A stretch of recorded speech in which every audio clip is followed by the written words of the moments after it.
शैलेंद्र सिंह और आप देख रहे हैं हमारा यूट्यूब चैनल शब्द शब्द शैलेंद्र सिंह। आज हमारे साथ बेहद खास मेहमान हैं सौम्या भट्ट जी, जो समाजवादी पार्टी की नेता हैं, साथ ही साथ माया फाउंडेशन सामाजिक संगठन है उसकी वो प्रेसिडेंट हैं। तो आज हम इन दोनों मुद्दों पर बात करेंगे सौम्या जी के साथ। सबसे पहले बहुत बहुत स्वागत है आपका। बहुत बहुत धन्यवाद शैलेंद्र जी, मुझे आपने चैनल पे इनवाइट करने के लिए।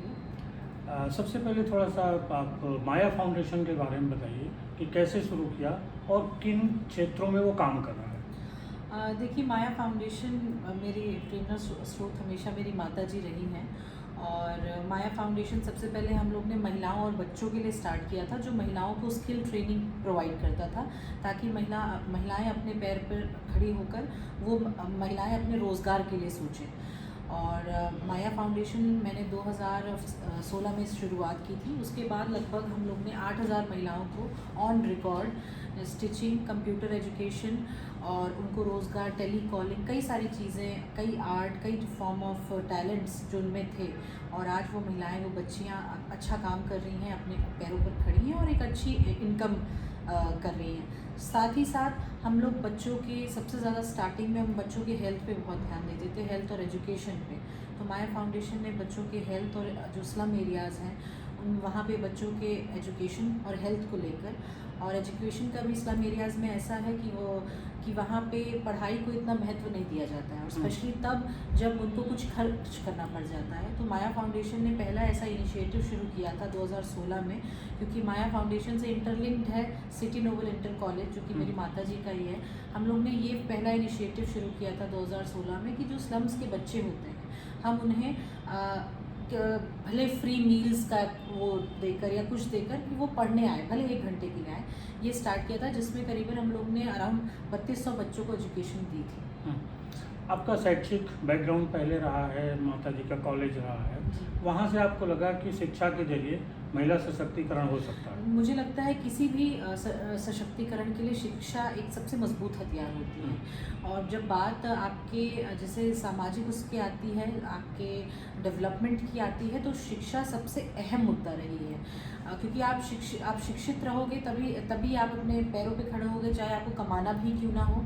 और मुझे लगता है कि धीरे धीरे अब टाइम बदल रहा है, तो बच्चों को, महिलाओं को, सबको ही सशक्त होकर अपने पैरों पर खड़ा होना चाहिए। तो मेरा ऐसा बैकग्राउंड ही रहा है। अच्छा, मैं एक मतलब माता जी ने मेरा प्रतिनिधित्व किया है, तो मेरा ज़्यादा फोकस हमेशा महिलाओं पे ही रहा है, तो इसीलिए मैं हमेशा महिलाओं पर ज़्यादा फोकस करती हूँ। माया फाउंडेशन कहाँ कहाँ काम करता है? यूपी के बाहर? ऑल ओवर यूपी काम करता है। माया फाउंडेशन ने पहले लखनऊ से काम करना शुरू किया था, और लखनऊ से काम करते करते फिर हमने केरल तक काम किया है। जब केरल में बाढ़ आपदा आई थी, तो माया फाउंडेशन ने लगभग यहाँ से 10,000 परिवारों के लिए जो भी सामग्री थी वो भेजी थी।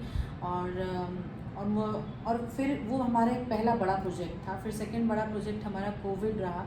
माया फाउंडेशन ने ऑल ओवर यूपी हम लोग ने नंबर सर्कुलेट किए थे, जहाँ पे भी मेडिकल इशू हो या इमरजेंसी हो या राशन की नीड हो, वो हम लोग अपने पर्सनल लेवल पे, पर्सनल उस पर हम राशन या जो भी रिक्वायरमेंट हो वो पहुँचा रहे थे। अब राजनीतिक जो शुरुआत थी आपकी, वो कहाँ से शुरू हुई और कब आपने समाजवादी पार्टी को ज्वाइन किया? देखिए, राजनीतिक शुरुआत मेरी ऐसी रही है कि मेरी माताजी राजनीतिक रही हैं, वो डबल एजी थी हाई कोर्ट में, और उनका एक राजनीतिक सूझबूझ बहुत ही परिपक्व एक राजनेता भी वो रही हैं समाज के बीच में। और उन्होंने हमेशा एक समाजवादी विचारधारा को माना है, और माननीय नेताजी रहे। हम लोग ने बचपन से उनको देखा है और उनका आशीर्वाद मिलता आया है। तो बचपन से ही मेरा ये था कि मुझे समाजवादी विचारधारा से मैं बहुत ज़्यादा इंस्पायर थी, और मैंने 2009 से ही 10 से ही समाजवादी विचारधारा को पढ़ा है। उस समय माता जी भी थी, तो उनसे भी समाजवादी का जब गठन हुआ 92 से कैसे क्या हुआ, तो समाजवादी को सामने बनते भी देखा है, राजनीति सीखी भी है, सब कुछ समाजवादी से ही हुआ है। आपकी शुरुआत क्या लोहिया वाहिनी से हुई? जी, मेरी शुरुआत 2016 में, वैसे तो जब सरकार आई थी 2013 में, तब मैंने माया फाउंडेशन की शुरुआत की थी। तब मैं साइडवेज में पार्टी में काम करती थी, क्योंकि बहुत छोटी थी उस वक्त। लेकिन फिर ऑफिशियल शुरुआत मेरी 2016 से हुई, जब मैं लोहिया वाहिनी की राष्ट्रीय सचिव बनी। माननीय राष्ट्रीय अध्यक्ष जी ने मौका दिया था मुझे, नेताजी ने मौका दिया था। उसके बाद मैं स्पोक्स पर्सन रही, प्रवक्ता रही।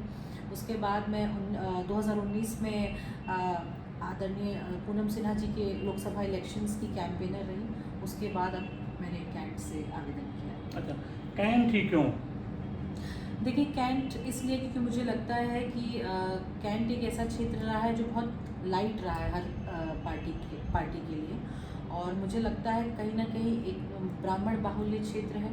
दूसरी बात, वहाँ पे ब्राह्मणों में भी इंटेलेक्चुअल जो एक जिसे कहते हैं आपका इंटेलेक्चुअल का कैंडिडेट होता है, वो उसकी ज़रूरत रही है। और मुझे लगता है कि कैंट को अब कहीं ना कहीं समाजवादी विचारधारा पसंद आई है, और मुझे लगता है कि मैं वहाँ बेहतर रिप्रेजेंटेशन कर सकती हूँ। उत्तर प्रदेश में महिलाओं की क्या स्थिति है राजनीति में?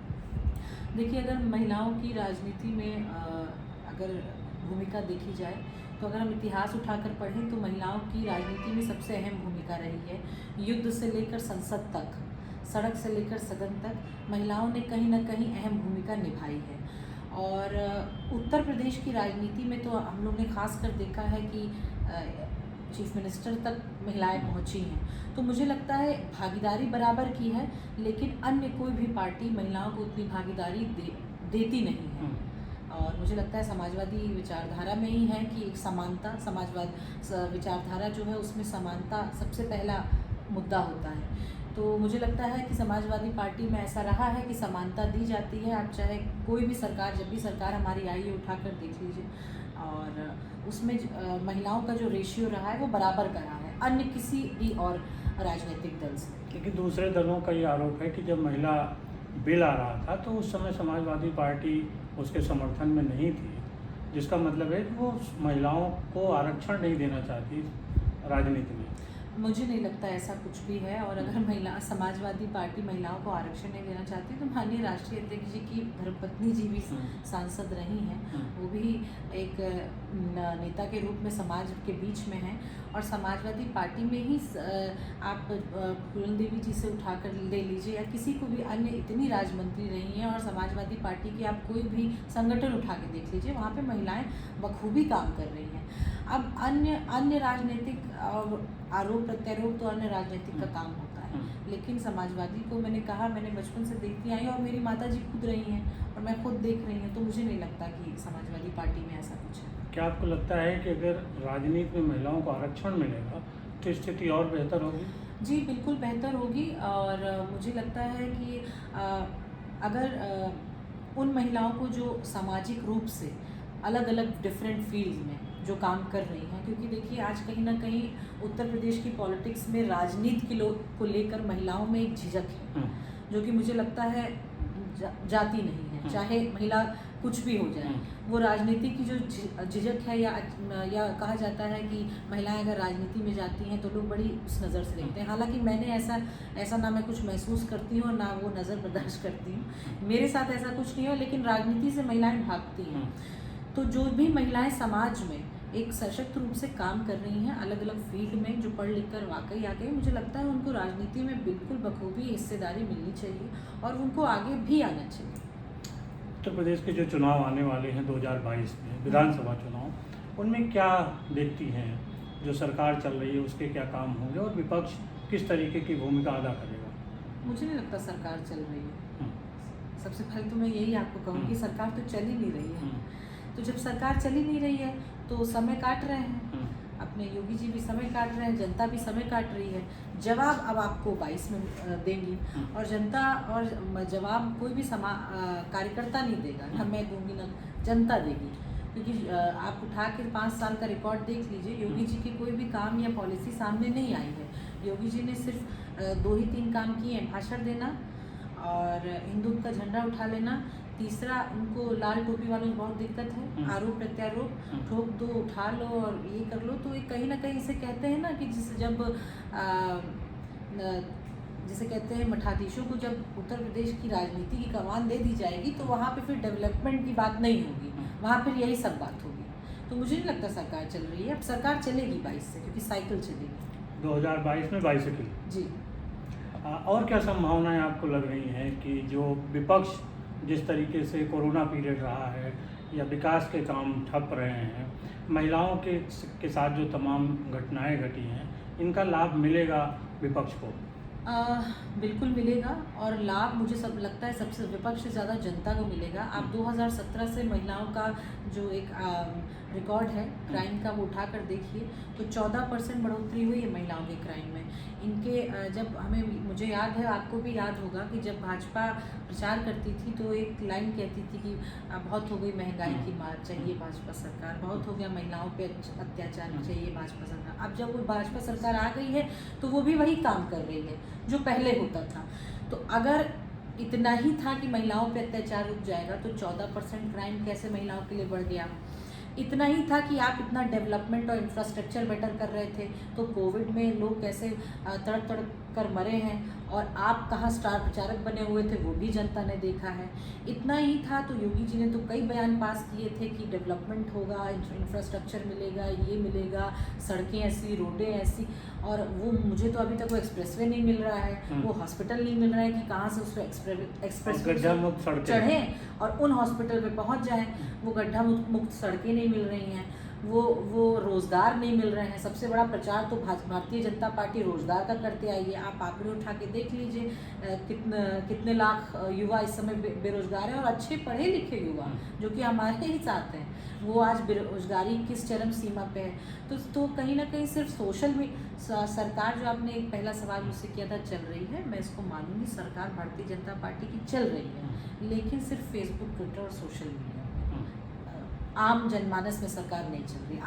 आम जनता इंतजार कर रही है 2022 अरे जो महंगाई बढ़ी, खास तौर पे जो घरेलू किचन को लेके महंगाई बढ़ी, एलपीजी महंगा हुआ, पेट्रोल महंगा हुआ, तेल महंगा हुआ, तो ये महिलाओं पे इसका प्रभाव ज़्यादा बिल्कुल पड़ेगा। क्योंकि देखिए कोविड के बाद सिर्फ महिलाओं पे नहीं, इसका जब भी कोई कहता है कि महिलाओं पे प्रभाव पड़ता है, मैं हमेशा इसको करेक्ट करती हूँ कि महिलाओं से ज़्यादा परिवार पे पड़ता है। कोविड के बाद ये स्थिति हो गई है, जो 40,000 की नौकरी कर रहे थे आज वो 25,000 की नौकरी कर रहे हैं, ठीक है। जो 20,000 की कर रहे थे वो 10,000 की कर रहे हैं। कहीं ना कहीं सबके घर में 1 बच्चे 2 बच्चे हैं, ऊपर से कोविड आ गया, सब हो गया, बात हुई थी स्कूल फीस माफ़ होने की, ये होने की, वो होने की, बच्चों की पढ़ाई का भी प्रेशर है। तो जब आप महंगाई भी बढ़ा दे रहे हो तो एक गृहिणी जो कि घर चलाती है वो अपने बच्चे, आप ऐसा तो करेगी नहीं खाना खिलाने के लिए अपने बच्चे की पढ़ाई रोक देगी, या तो एक आप परिवार का सोचिए कि जो 40,000 की नौकरी कर रहे थे वो 20 पे आ गए,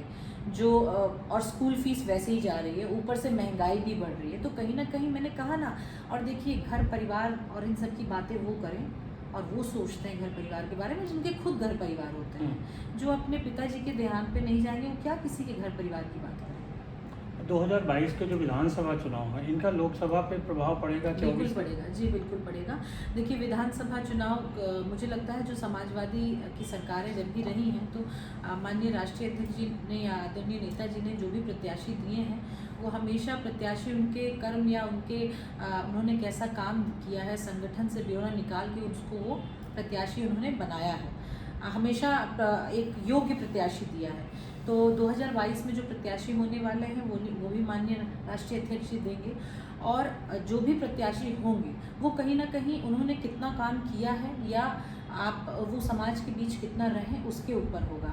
तो विधानसभा जनरली हम आम लोग उसे ही चुनते हैं जो हमारे सबसे नज़दीक होते हैं, जिनसे हम रीचेबल होते हैं, वो हमारे लिए काम करते हैं। लेकिन अब क्या है कि अब धीरे धीरे अब इतनी चरम सीमा बढ़ गई है बेरोजगारी की, क्राइम की, महंगाई की, कि अब होता है ना, जैसे कोविड आया था तो भारतीय जनता पार्टी नहीं संभाल पाई, तो अब जनता पलटेगी तो भी भारतीय जनता पार्टी संभाल नहीं पाई 2022-24 तक। 2024 में एक जो अभी सिनेरियो दिख रहा है कि विपक्ष की एकता दिख रही है, आपको क्या लगता है कि विपक्ष एकजुट होकर भाजपा के खिलाफ कोई लड़ाई लड़ पाएगा? मुझे लगता है कि विपक्ष के एकजुट होने से बेहतर जनता एकजुट हो चुकी है, क्योंकि अब जनता को भारतीय जनता पार्टी का झूठ नहीं पसंद आ रहा है। मैंने कहा ना, वो सारे नारे उठाकर देख लीजिए, वो सारे वादे उठाकर देख लीजिए, बड़े बड़े पोस्टर लगते थे। आप 17 से खाली इनका 2017 से उठाकर अभी तक का ये देख लीजिए, पहले 20x10 का पोस्टर लगता था, आज 80x90 का लग रहा है। तो विकास बस वही हुआ है एक जगह, पोस्टर का साइज बढ़ गया। बस मैं तो यही मानती हूँ, विकास बस भारतीय जनता पार्टी ने वही किया है। आप रोडें उठा लीजिए, हॉस्पिटल ले लीजिए, इंफ्रास्ट्रक्चर ले लीजिए, एजुकेशन ले लीजिए, कोई डिपार्टमेंट ले लीजिए, सरकारी नौकरी वाले तक ले लीजिए, इतना बड़ा सबमिट कराया था, कहाँ है रोजगार? अगर सबमिट कराया था, ऐसा तो है नहीं कि यूपी में ग्राउंड ब्रेकिंग सेरेमनी। हाँ, ऐसा तो है नहीं कि यूपी में युवाओं की कमी है। सबसे बड़ा प्रदेश है पॉपुलैरिटी वाइज, तो ऐसा तो है नहीं युवाओं की कमी है, युवा भी पढ़े लिखे हैं। उसका क्या हुआ देखिए, तो अब योगी जी का काम ही यही रहा है कि बस उनके काम को पलट दो, फिर से लाल कपड़ा लगा दो, वो आएंगे, फीता काटेंगे और फिर उसके बाद उनकी टीमें भारतीय जनता पार्टी की सोशल मीडिया पे लग जाएंगी उसका प्रचार करने के लिए। तो देखिए उनकी सरकार सिर्फ वहीं चल रही है, नए नामकरण होते हैं। नए नामकरण, हाँ, वो यही करते ही आ रहे हैं। उनकी एक पॉलिसी आप उठा के देख लीजिए, जो हेल्थ, एजुकेशन, इंफ्रास्ट्रक्चर या विमेन सेफ्टी एंड सिक्योरिटी के लिए उन्होंने कुछ किया हो, अगर 5 साल में कुछ ऐसा किया होता तो वो हमारे सामने होता। चलते चलते एक सवाल है कि आप राजनीति में भी हैं, समाज सेवा में भी हैं, इनके बाद जो समय बचता है वो आपकी हॉबीज़ और कैसे आप गुजारती हैं? एक्चुअली मैं बताऊं कि मेरी इसके बाद की भी हॉबी है समाज में रहना। मेरी सबसे बड़ी हॉबी है समाज में रहना। मुझे लोगों के बीच में रहना, उनके लिए करना, ये मैंने अपनी माता जी से सीखा है और ये मेरी यही हॉबी है। तो सबसे ज़्यादा जब यही आपकी हॉबी बन जाती है तो आप 24/7 इसी में रहते हैं।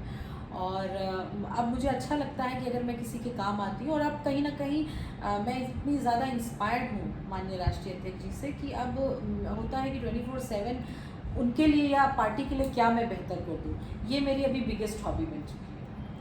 सौम्या जी बहुत शुक्रिया आपका, बहुत और सभी साथियों आपका भी बहुत शुक्रिया कि आपने हमको इतनी देर देखा और सौम्या जी की बातें सुनी। फिर मिलेंगे सौम्या जी के साथ, क्योंकि ये कैंट से जब विधायक का चुनाव लड़ रही हैं तो हम लोगों के बीच रहेंगी और हम लोग फिर मिलते रहेंगे नए मुद्दों के साथ। बहुत शुक्रिया आप सभी का।